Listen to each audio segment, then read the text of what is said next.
faut absolument revoir l'éducation des anglophones concernant l'étymologie des mots qu'ils utilisent.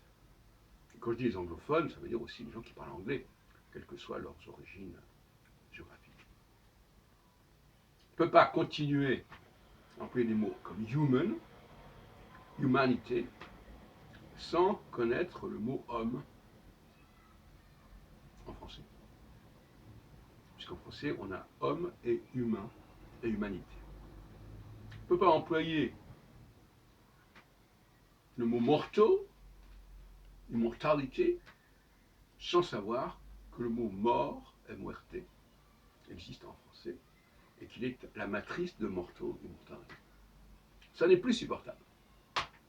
Et on pourrait donner 100 000 exemples comme ça. Il s'agit simplement, dans l'enseignement de l'anglais, de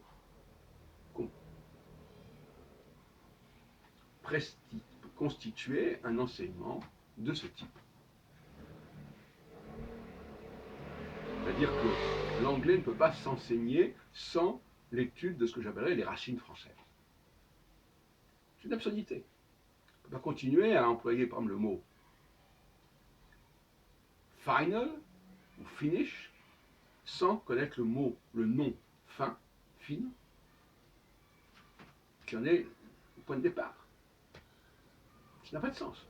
Et ça n'est pas bon intellectuellement d'en être là. On est dans un... Alors les gens savent que final, ben oui, ça veut dire... alors oui, final, mais pour dire la fin, on va dire end. Pour dire la mort, on va dire death. Alors cette synonymie est très toxique finalement. Vous l'aurez bien compris. Ça n'est pas du tout formateur. Ça abrutit les gens. Alors on le fait pour des raisons qui ne sont pas scientifiques, qui sont des raisons culturelles, des raisons de chauvinisme. On ne veut pas reconnaître les filiations. On est dans la négation de la filiation de l'anglais par rapport au français. Parce que quand on regarde la filiation des mots anglais, c'est pas en allant vers le latin qu'on va la trouver. C'est en revenant au français. Parce que c'est comme ça que ça s'est passé. Alors on peut sauter les échelons, on peut sauter les chaînons. C'est pas sérieux. Dans tous les domaines de causalité, de cause à effet, il faut chercher la cause.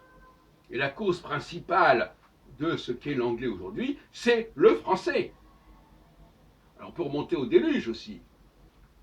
Mais la cause principale, la cause immédiate, historiquement, géographiquement, culturellement, c'est le français. Et donc il faut exiger cela, absolument. Inversement, il faut que l'enseignement du français nous parle des formes diverses que prend le français dans différents contextes. Vous voyez ce que je veux dire? Peut-être pas. Bah, ceux qui me suivent le comprennent. C'est-à-dire que quand on apprend le français, il faut savoir aussi qu'il y a des formes du français qui se retrouvent notamment en anglais. Donc il faut que les deux choses convergent. Que les Français apprennent que leur langue s'est étendue vers l'anglais, et que les Anglais anglophones apprennent, et les francophones, que leur langue dépend du français et ne se comprend que par rapport au français. Voilà ces deux processus qu'il faut rapprocher. On pense presque à la tectonique des plaques, hein, parce que c'est un peu la tectonique des plaques. Deux choses qu'on sépare et qui en réalité s'ajustent l'une dans l'autre.